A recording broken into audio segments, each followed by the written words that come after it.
Vamos ouvir evangelista Jadiel.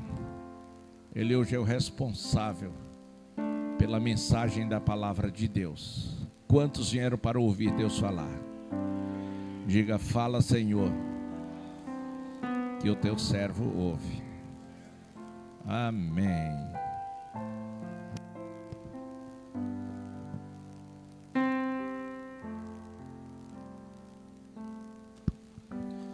Glória a Deus.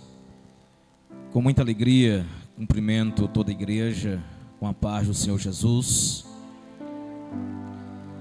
Amados irmãos, se constitui um prazer estarmos mais uma vez no Santo Templo para juntos adorarmos a majestade santa do nosso Deus. Entretanto, é de grande responsabilidade assumir essa tribuna em um trabalho de grande envergadura como a Santa Ceia do Campo, a quem retribuo a Deus o meu louvor de tributo e ao nosso pastor pela confiabilidade em nós depositado, aos meus pares na minha retaguarda. Louvo a Deus pela vida deles, que são intercessores, são ajudadores e têm efetuado o companheirismo nessa marcha ministerial. Pastor Daniel Silva, a quem admiro, não é simples estar ministrando diante de homens como estes, e eu quero pedir a intercessão da igreja a nosso favor. Por gentileza, Apocalipse, capítulo de número 3. Esta é a palavra que Deus colocou no meu coração. Agora, já no final da tarde, o que tínhamos meditado mais cedo, orado ao Senhor, mas foi no final da tarde que veio ao coração e Deus nos trouxe à memória esse texto. Eu quero compartilhar convosco. Capítulo 3 do livro da revelação de Jesus Cristo, Apocalipse, versículos 14 ao 18. Assim está escrito: e ao anjo da igreja que está em Laodiceia escreve: isto diz o Amém, a testemunha fiel e verdadeira, o princípio da criação de Deus. Eu sei as tuas obras, que nem és frio nem quente. Tomara que foras frio ou quente. Assim, porque és morno e não és frio nem quente, vomitar-te-ei da minha boca. Como dizes: rico sou e estou enriquecido, e de nada tenho falta, e não sabes que és um desgraçado e miserável, pobre, cego e nu.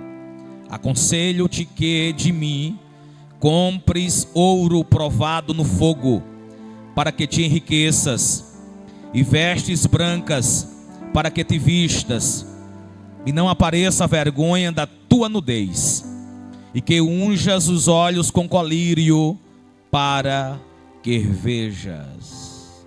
Você pode dizer amém?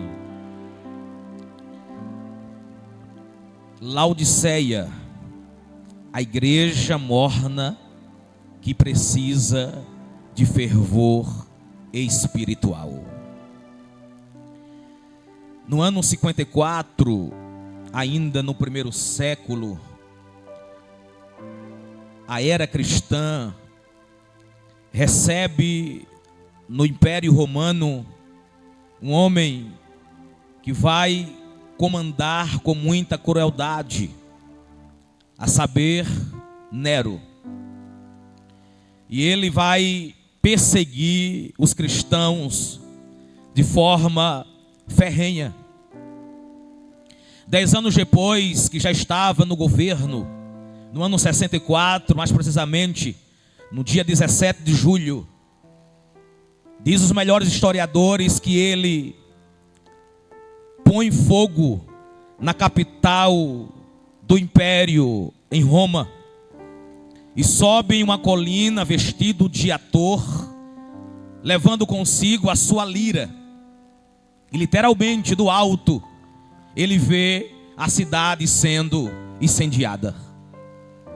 À época, o cristianismo já havia se ampliado por meio dos apóstolos Pedro e Paulo, de modo que, ao descer, ele pôs a culpa nos cristãos. E estes homens que eram responsáveis, eram os maiores líderes do cristianismo. No ano 67, aproximadamente, ele manda crucificar o apóstolo Pedro, que por sua vez, se achando indigno de morrer numa cruz como seu Cristo, pediu para ficar de cabeça para baixo. No ano seguinte, em 68, aproximadamente, já preso em uma masmorra, pela segunda vez em Roma, está Paulo escrevendo a sua última carta a seu filho Timóteo, a quem ele disse: combati o bom combate, acabei a carreira e guardei a fé. Agora a coroa da justiça me está guardada, porque o justo juiz me dará naquele dia, não somente a mim, mas a todos quanto amarem a sua vinda.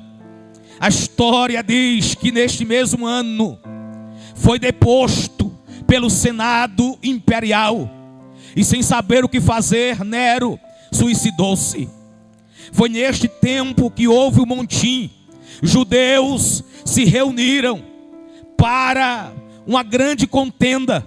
No ano 70, Tito Vespasiano, filho de Vespasiano, o imperador, é mandado para lá para tentar controlar aquela situação.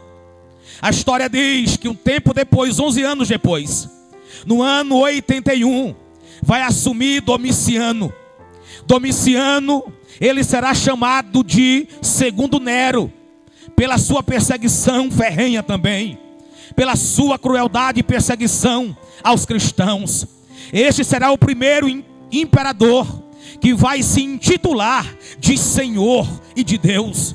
Ele, na sua prepotência, vai dominar, de modo que ele vai querer também ser o Deus dos cristãos.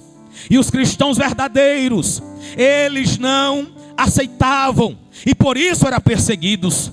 Uma das formas de perseguição eram as arenas, onde milhares de cristãos, vestidos em peles de animais, eram postos para que fossem comidos pelas feras. Aleluia! Eram cães famintos, eram leões de dias sem comer. A história diz que na inauguração do Coliseu foram 100 dias de festa. 10.000 cristãos foram mortos por gladiadores. Queridos, quando Domiciano ele assume, ele também vai emplacar nesta mesma pegada de perseguição, de modo que ele vai se utilizar de outros artifícios. Diz a história e o contexto cristão, a tradição cristã diz que João o apóstolo, cerca de 90 anos de idade, era o último apóstolo que ainda não havia morrido. Aleluia! Estava na Ásia Menor, na cidade de Éfeso, capital daquela província, e estava pastoreando, e escrevia nas suas cartas finais, dizendo: filhinhos, é já a última hora. O apóstolo do amor advertia os cristãos a permanecerem firmes diante dos anticristos anticristos que surgiriam ainda naquela era, aleluia. Mas Domiciano, de forma cruel, de forma bruta, aleluia, colocavam alguns em caldeirões efervescentes, e João também foi posto lá, aleluia. Mas milagrosamente Deus o tirou de um caldeirão efervescente com água e azeite. Mesmo assim, Domiciano, ele não parou a perseguição, aleluia, e exilou o apóstolo do amor nos seus 90 anos na ilha chamada Pátimos, aleluia. E lá em Pátimos, Deus dá a João o que está escrito no capítulo 1, dizendo: revelação de Jesus Cristo, que Deus lhe deu para mostrar aos seus servos as coisas que brevemente devem acontecer. E pelo seu anjo as enviou e as notificou a João, seu servo.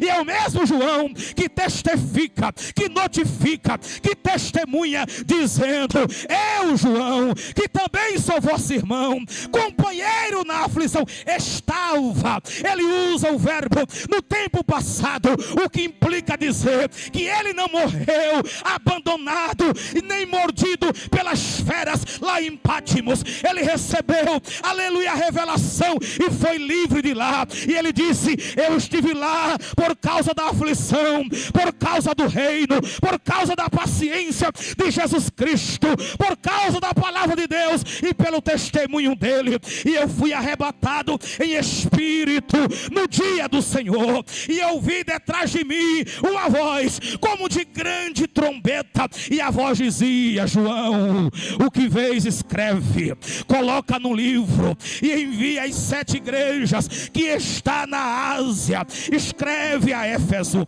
escreve a Esmirna, escreve a Pérgamo, escreve a Tiatira, escreve a Sardes, escreve a Filadélfia e também escreve a Laodiceia. João se virou para ver quem falava com ele, e quando ele se virou, ele viu 7 castiçais de ouro. No meio de 7 castiçais, um semelhante ao Filho do Homem, vestido até os pés de uma veste comprida, cingido pelo meio com um cinto de ouro, e na sua cabeça e o seu cabelo eram branco como a lã, como a neve. Os seus olhos eram como chama de fogo, e os seus pés semelhante a latão reluzente, como tivesse sido numa fornalha, e a sua voz era como a voz de muitas águas. E a Bíblia diz que João viu, e viu na sua destra, na sua mão direita, 7 estrelas, e da sua boca uma espada de 2 fios, e o seu rosto brilhava mais do que o sol na sua força. E quando João viu aquele ser, caiu sobre os seus pés como morto. E aquele ser pegou a sua mão, tocou em João e disse: eu sou o primeiro e o último, não temas o que vive. Eu fui morto, mas estou vivo para todo sempre, e tenho as chaves da morte e do inferno. Ore rabante que raceme andai. Aleluia, aleluia. João pega, aleluia, o seu pergaminho, a sua pena, o seu tinteiro, e começa a notificar as igrejas por meio dos responsáveis, a saber, os pastores. Quando chega na última carta, ele diz, escreve assim: ao anjo da igreja que está em Laodiceia, isto diz o Amém, isso diz a testemunha fiel e verdadeira, o princípio da criação de Deus. Escreve mais ainda, diz a igreja de Laodiceia, que eu, Senhor, sei as suas obras, e eu sei que esta igreja nem é fria e nem quente. Tomara que fosse fria ou quente. e por ser morna e não ser fria nem quente, eu vou vomitá-la da minha boca. E como ela diz: rica sou e estou enriquecida e de nada tenho falta, mas notifica ela dizendo que ela não passa de desgraçada, cega, miserável, pobre e nua. Mas eu tenho um conselho para esta igreja de Laodiceia: diga a ela que compre de mim ouro provado no fogo, para que ela venha se enriquecer, e compre também vestes brancas, para que ela se vista e não apareça a vergonha da sua nudez. Diz também que ela compre colírio para ungir os olhos, e aleluia, para que vejas. Quando nós observamos, esta é a carta mais severa de todas as igrejas da Ásia.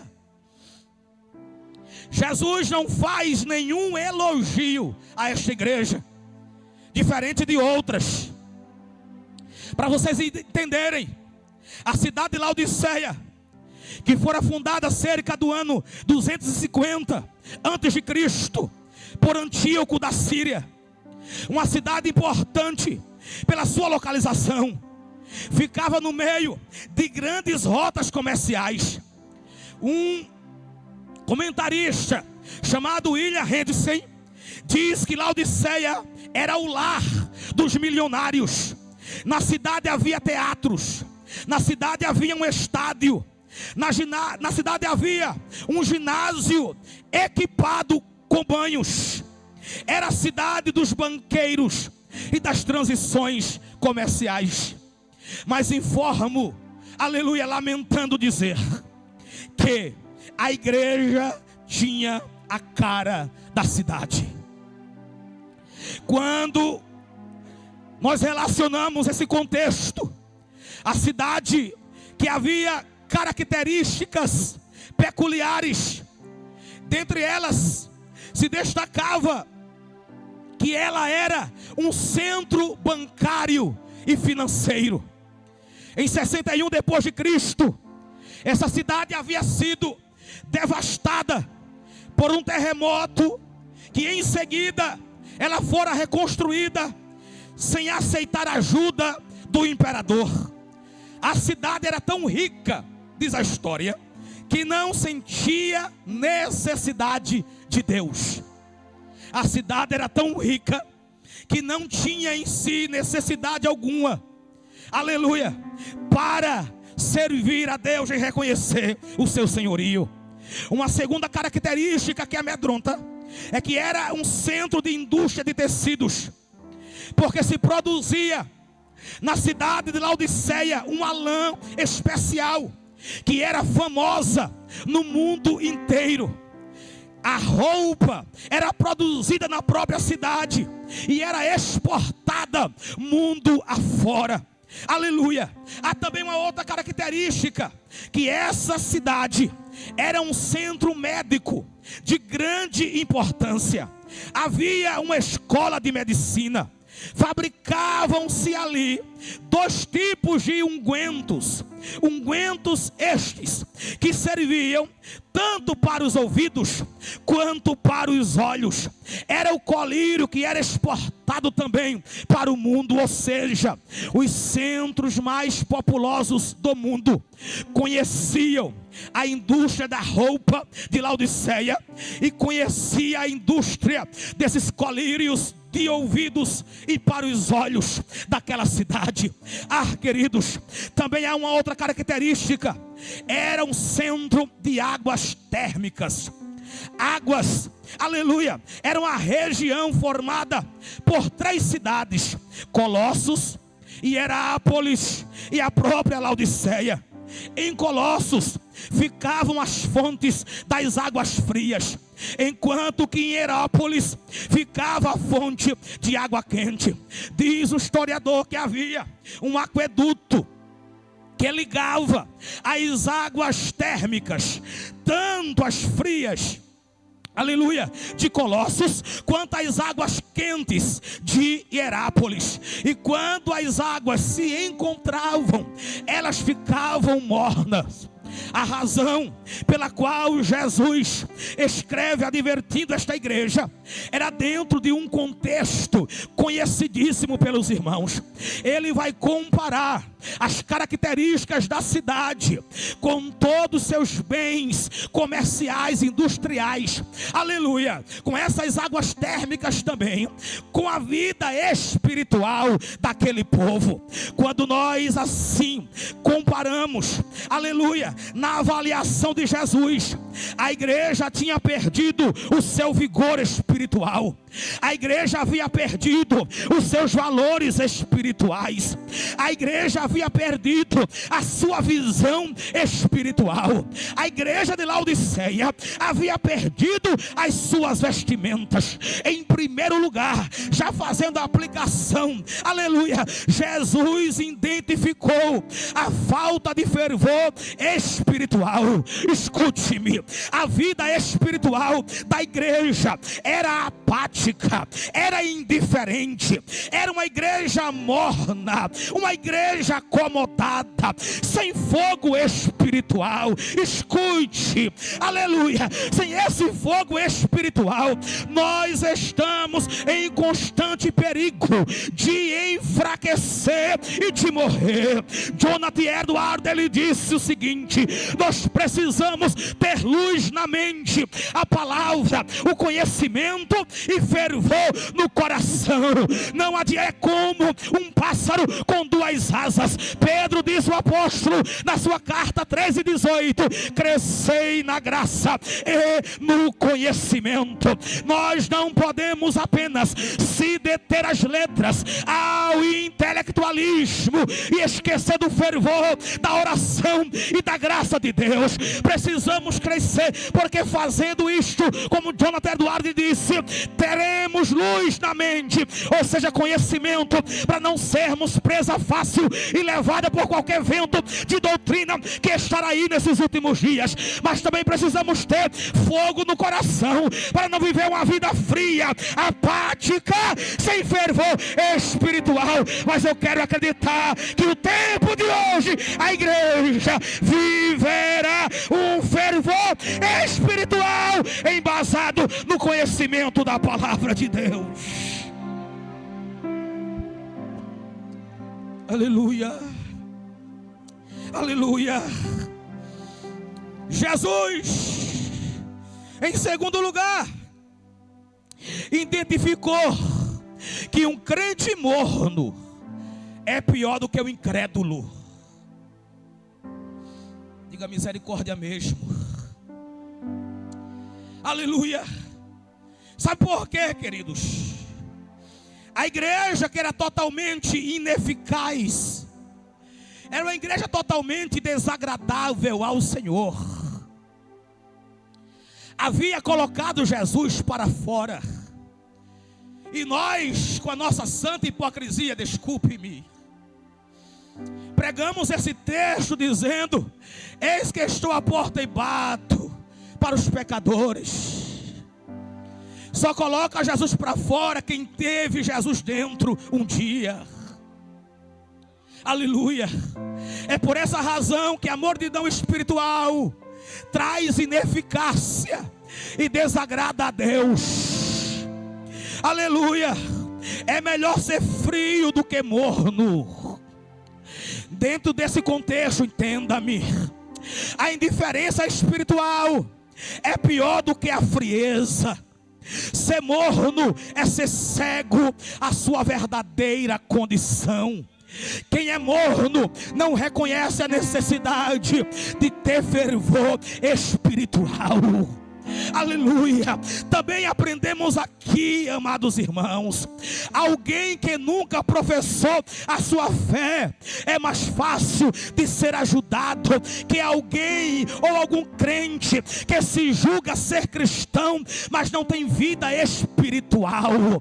Se julga ser cristão, carrega na mente que é cristão, mas vivendo em mordidão. Aleluia. Ele não reconhece a necessidade Glória a Deus. Mas queira o Senhor nesta noite nos despertar, aleluia, a nem ser, aleluia, frio, mas também morno, porque é pior ainda. Glória a Deus. A igreja de Corinto tinha 3 tipos de crentes: os espirituais, os carnais e os naturais. O pior deles era o crente natural, porque está dentro dessa mesma característica, aleluia. O carnal ou frio ainda sente, mesmo que emocionalmente entende que Deus fala, embora não se arrepende, embora ao sair pratica a mesma coisa. O morno não, ele pensa que está bem, ele pensa que está agradando a Deus e não está, porque ostenta um orgulho. Mas queira o Senhor nesta oportunidade nos ajudar, nos ajudar, nos ajudar. Oh, glória. Jesus revelou que um crente morno, em vez de dar prazer, provoca-lhe náuseas. Ao invés de causar ou dar prazer a Jesus, lhe provoca dores, náuseas. Você só vomita o que ingeriu, só joga fora o que está dentro. Quando perdemos a nossa paixão por Cristo, quando perdemos o nosso entusiasmo de estar em sua presença, nós provocamos dor em Deus, a ponto de causar náuseas e sermos vomitados. Jesus identificou que a alta confiança da igreja era absolutamente falsa, porque o alto engano é uma tragédia. Laodiceia considerava-se rica e era pobre. Se você voltar, a igreja de Sardes se considerava viva e estava morta, enquanto a igreja de Filadélfia, aleluia, achava que tinha pouca força, mas Jesus colocou diante dela uma porta aberta, aleluia. A igreja de Laodiceia estava orgulhosa do seu ouro, das suas roupas, do seu colírio, mas era pobre, era nua e era cega. A autossatisfação também é uma grande tragédia. Os crentes eram ricos perante a sociedade e muitos influentes, mas Jesus diagnosticou a sua pobreza espiritual. Mas ele foi enérgico em aconselhar, dizendo: compre de mim. Jesus é a fonte da vestimenta espiritual. Compre de mim, colírio. Ele é a fonte da visão espiritual. Compre de mim. Ele disse: eu não quero que você ande nu, eu quero que se vista de vestes brancas. Mas por quê? Porque quem tiver veste branca, colírio nos olhos, eu vou lhe conceder que se assente comigo no meu trono, como eu venci e me assentei com meu Pai no seu trono. Quem tem ouvidos, ouça o que o Espírito diz às igrejas. Efésios 4:18. E não contendeis com o vinho em que há contenda, ou não vos embriagueis, mas enchei-vos do Espírito. Aqui não é uma opção, não, é uma obrigatoriedade para quem é crente. Enchei-vos está no tempo presente. Na gramática grega quer dizer um ato contínuo. Eu preciso ser cheio, eu preciso estar cheio e eu preciso permanecer cheio.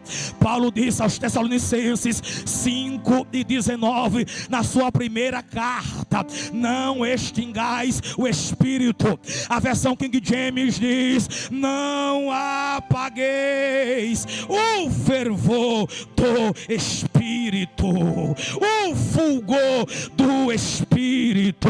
Se eu preciso estar cheio e não devo apagar este fogo, então eu não posso ser morno, eu não posso ser Laodiceia, eu não posso colocar Jesus do lado de fora.